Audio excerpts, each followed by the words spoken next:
Hello everyone, welcome to Achiever Academy. एक बार फिर से आप सभी के लिए शानदार से वीडियो लेकर के आए हैं जिसमें हम लोग कवर करेंगे इंडियन पॉलिटी की क्लासेस शुरू करेंगे। यहाँ पर हमारी सबसे पहली क्लास है ये, जिसमें हम लोग पढ़ेंगे कॉन्स्टिट्यूएंट असेंबली ऑफ इंडिया यानी कि संविधान सभा के गठन। जितने भी क्वेश्चन आपसे आज तक पूछे गए हैं हर एग्जाम में संविधान सभा से, वो सब इसमें कवर कर दिए जाएंगे। तो चैनल पर नए हो वीडियो को लाइक कर दें और बिल्कुल बिलीव करें कि इससे आपका कंप्लीट हो जाएगा। ठीक है, तो चलिए शुरू करते हैं फटाफट से। तो देखिए, सबसे पहले हम लोग पढ़ेंगे फॉर्मेशन कैसे हुआ था।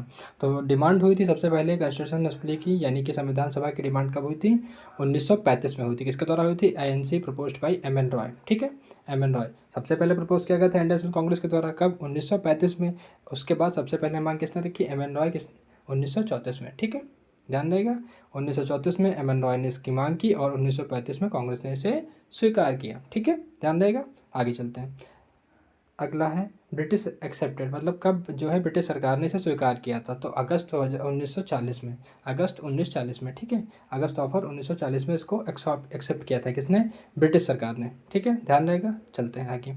अगला है formed in 1946 under the cabinet mission plan, यानी कि 1946 में कैबिनेट मिशन योजना के तहत इसका गठन हुआ। किसके तहत? कैबिनेट मिशन योजना के तहत इसका गठन हुआ। आपसे एग्जाम में क्वेश्चन आएंगे कब एक्सेप्ट किया गया? तो अगस्त ऑफर 1940 में। किस मिशन प्लान में एक्सेप्ट किया गया? तो कैबिनेट मिशन प्लान 1946 में। इन सब बातों का ध्यान रखना है आपको। ठीक है, यहीं से क्वेश्चन बनते हैं। अगला है कंपोजिशन। ठीक है, तो देखिए सबसे पहले इसमें कितने मेंबर थे? 389 मेंबर थे। कितने मेंबर थे? 389 मेंबर थे। और ब्रिटिश इंडिया के कितने थे? 292, 292। और प्रिंसली स्टेट के कितने थे? 93। ये ध्यान रखने वाले होते हैं। चीफ कमिश्नर 4 थे, कोई बात नहीं, इसको ध्यान रख पाए तो ठीक है, वरना कोई बात नहीं।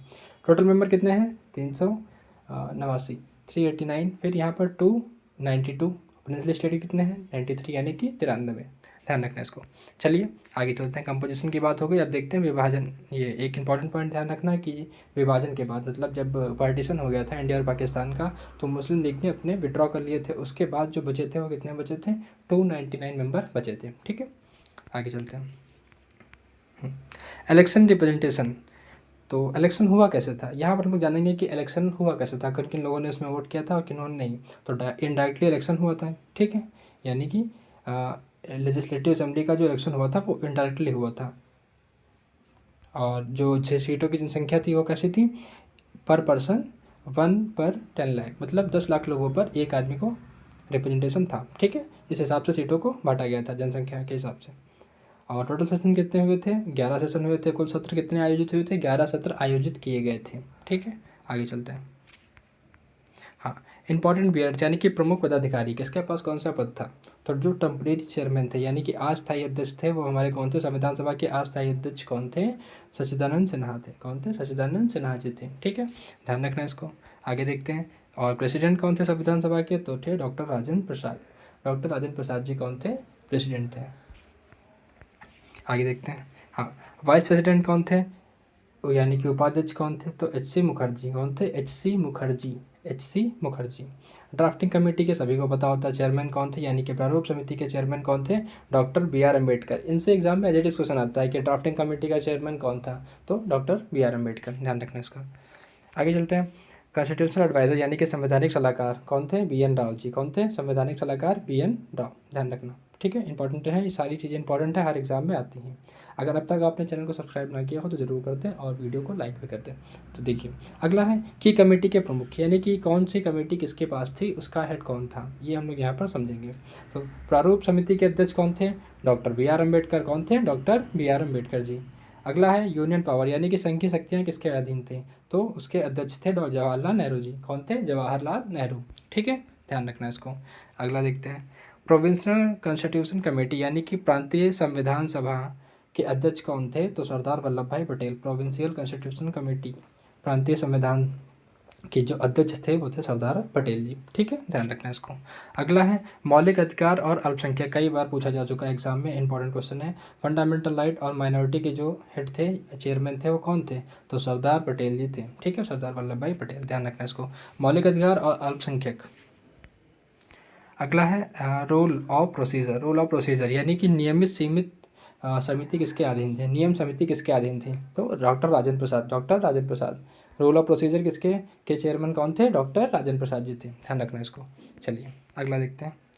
अगला इंपॉर्टेंट डेट्स, महत्वपूर्ण तिथियाँ, इनके बारे में हम लोग देखते हैं जो हर एग्जाम में पूछी जाती हैं। तो सबसे पहली मीटिंग कब हुई थी संविधान सभा की? तो 9 दिसंबर 1946 को। पहला सत्र कब हुआ था? 9 दिसंबर 1946 को। हर एग्जाम में पूछी जाने वाली डेट, ध्यान रखना इसको। उसकी जो अगला अध्यक्ष चुने गए थे तो वो कब हुए थे? अध्यक्ष चुने गए थे 11 दिसंबर 1946 को। प्रेसिडेंट अध्यक्ष कब चुने गए थे? 11 दिसंबर 1946। दोनों ही डेट इंपॉर्टेंट है, हर एग्जाम में पूछी जाती हैं, ध्यान रखना इसको। अगला है objective revolution by the Pandit Nehru, यानी कि उद्देश्य प्रस्ताव पेश किया गया था कब? 13 दिसंबर 1946 को। किसके द्वारा? पंडित नेहरू के द्वारा।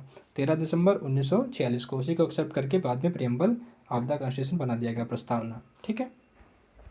अगला है पार्टीशन कब हुआ था? 15 अगस्त 1947। पार्टीशन की डेट ध्यान रखना, 15 अगस्त 1947। ठीक, आगे चलते हैं। ड्राफ्ट कॉन्स्टिट्यूशन सबमिट, मतलब कि जो प्रारूप कॉन्स्टिट्यूशन का है वो कब प्रस्तुत किया गया था, कब सबमिट किया गया था? तो 4 नवंबर 1947। 4 नवंबर 1947 को, ध्यान रखना इसको। ठीक है, आगे चलते हैं। अगला है कॉन्स्टिट्यूशन अडॉप्ट, यानी कि संविधान अपनाया कब गया था? 26 नवंबर 1949 को। किस तारीख को? 26 नवंबर 1949 को संविधान को अपनाया गया था। और लागू कब हुआ था? 26 जनवरी 1950। 26 जनवरी 1950 को। चलिए अगला देखते हैं। टाइम एंड कॉस्ट, समय और लागत। कितना टाइम लगा था संविधान को बनने में, कितने पैसे खर्च हुए थे, ये सब हम लोग को एक बार देख लेते हैं। कभी कभी किसी किसी एग्जाम में पूछ लिए जाते हैं। तो सबसे पहला है कि टाइम कितना लगा था। तो टाइम लगे थे 2 साल 2 वर्ष 11 महीने और 18 दिन, यानी कि संविधान को कंप्लीट होने में कितना समय लगा था? 2 वर्ष 11 महीने और 18 दिन का समय लगा था, ध्यान रखना इसको। कॉस्ट कितनी थी? 64 लाख रुपए लगभग लागत आई थी। कितनी लागत आई थी? 64 लाख रुपये की लागत आई थी। ठीक है, ध्यान रखना इसको। चलिए आगे देखते हैं। अगला है अमेंडमेंट डिस्कशन, मतलब कितने अमेंडमेंट हुए थे, कितने डिस्कशन हुए थे, संशोधन की बात की गई थी। तो 7635। ये खास इंपॉर्टेंट नहीं है, लगा आप याद रखते हैं तो याद रख लीजिए। आर्टिकल कितने थे? बहुत इंपॉर्टेंट है। 395 आर्टिकल थे। कितने थे? 395 आर्टिकल थे। शेड्यूल कितने थे? 8 थे। अनुसूचियाँ कितनी थी? 8 थी। ठीक है, अनुसूचियाँ 8 थी। अगला है नेचर कैसा था इसका? तो पार्शली इलेक्टेड थे, ठीक है, आंशिक निर्वाचित थे और आंशिक नामांकित थे। कुछ लोग निर्वाचित भी थे, कुछ लोग नामांकित भी थे। ठीक है, और संप्रभु और गैर दलीय था। सोवरेन और नॉन पार्टीशन, संप्रभु और गैर दलीय था। Also act as a provisional parliament, मतलब जो ये जो कॉन्स्टिट्यूएंट असेंबली के जो सेलेक्ट किए गए थे लोग, वही लोग क्या कर रहे थे? अंतरिम संसद के रूप में भी काम कर रहे थे। ठीक है, अंतिम संसद के रूप में भी इन्होंने ही काम किया था। इसी सभा ने, जिसने संविधान को बनाया था, वही जो है अंतरिम संसद के रूप में भी कार्य कर रही थी। कब? 1949 से 1952 तक। 52 में फिर इलेक्शन हो जाता है। ठीक है, ध्यान रखना इसको। आगे देखते हैं इम्पॉर्टेंस, यानी कि महत्व क्या है भारतीय संविधान का। तो विश्व का सबसे लंबा और लिखित संविधान है। कैसा है? लंबा और लिखित संविधान है। जनता की आकांक्षाओं का प्रतिबिंब है, रिफ्लेक्ट पीपल एस्पिरेशन। ठीक है, अगला क्या है? वैश्विक संवैधानिक विशेषताएं हैं। और लोकतंत्र है, धर्मनिरपेक्षता है, संघवाद की नींव है, फाउंडेशन ऑफ डेमोक्रेसी, सोशलिज्म और फेडरेशन। तो ये सब इनकी महत्वपूर्ण यानी कि विशेषताएं हैं। आगे चलते हैं। अब कुछ हम लोग सवाल करके देखते हैं एमसीक्यू, जो अक्सर एग्जाम में पूछे जाते हैं आपसे इन्हीं पॉइंटों के बेस पर। तो संविधान सभा के गठन से इन्हीं में से आपसे क्वेश्चन बार बार रिपीट होते रहते हैं। ठीक है, तो चलिए देखते हैं। पहला है when was the constituent assembly formed, संविधान सभा का गठन कब हुआ था? तो सभी को पता हो जाएगा, बताइए कौन सा होगा? 1935 में होगा, 46 में होगा, या फिर 1950 में, या 1947 में। तो इसका सही आंसर हो जाएगा हमारा ऑप्शन नंबर बी, यानी कि 1946 में संविधान सभा का गठन हो गया था। चलते हैं अगला क्वेश्चन देखते हैं। हाँ, दूसरा है who was the chairman of the drafting committee. Drafting committee के चेयरमैन कौन थे, बताइए? डॉक्टर राजेंद्र प्रसाद जी थे, जवाहरलाल नेहरू जी थे, डॉक्टर अंबेडकर थे, या फिर सरदार वल्लभ भाई पटेल थे। तो ड्राफ्टिंग कमेटी के चेयरमैन सभी को पता होता है, ऑप्शन नंबर सी, यानी कि डॉक्टर बी आर अम्बेडकर। चलते हैं अगले क्वेश्चन की ओर।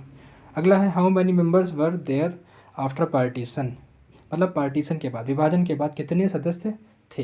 पार्टीशन के बाद कितने सदस्य बचे थे? 299। मुस्लिम लीग के हटने के बाद उसने अपने विड्रॉ कर लिए थे, तो कितने बचे थे?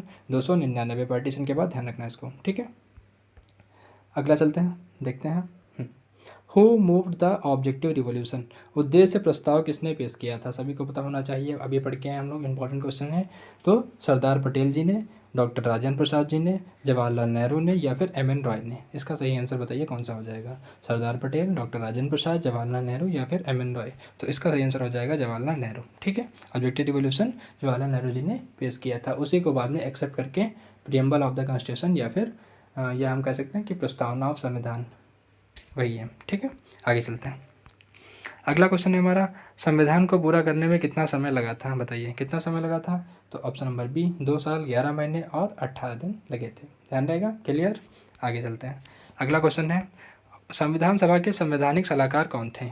संविधान सभा के संवैधानिक सलाहकार कौन थे? डॉक्टर राजेंद्र प्रसाद जी थे, बी.एन. राव जी थे, या फिर एम.एन. रॉय थे, या फिर एच.सी. मुखर्जी थे? बताइए इसका सही आंसर कौन सा हो जाएगा। तो सही आंसर हो जाएगा इसका ऑप्शन नंबर बी यानी कि बी.एन. राव। क्लियर। आगे चलते हैं। अगला क्वेश्चन है, how many session were held? 1946 से 1949 में कुल कितने सत्र हुए? बताइए कितने सेशन हुए। तो आप देख सकते हैं 9 है, 11 है, 15 है या 13। ये रिपीट लिख गया बार बार, तो कन्फ्यूज़ मत होइएगा। 9 होंगे या फिर 11 होंगे या 15 होंगे या फिर 13। तो इसका आंसर हो जाएगा ऑप्शन नंबर बी यानी कि 11 सेशन हुए थे। ठीक है, ध्यान रखना। अब तक आपने वीडियो को लाइक ना किया हो तो कर दे, चैनल को सब्सक्राइब करना बिल्कुल ना भूलें। तो चलिए आगे बढ़ते हैं। अगला क्वेश्चन है हमारा, the constituent assembly also act as? संविधान सभा ने भी क्या कार्य किया? बताइए, मतलब और क्या कार्य करते थे? संविधान तो बनानी थी, साथ में क्या कार्य कर रही थी? सुप्रीम कोर्ट का काम कर रही थी, सर्वोच्च न्यायालय का, या फिर चुनाव आयोग का, या राज्यसभा का, या फिर अंतरिम संसद? बताइए। तो अंतरिम संसद का कार्य कर रही थी, आप सभी को पता है, अभी हम लोग पढ़ के आए हैं। ठीक है, चलते हैं। आखिरी क्वेश्चन है, विच committee handle the fundamental right and minority? मौलिक अधिकार और अल्पसंख्यक समिति का कौन थे? तो बताइए आपको।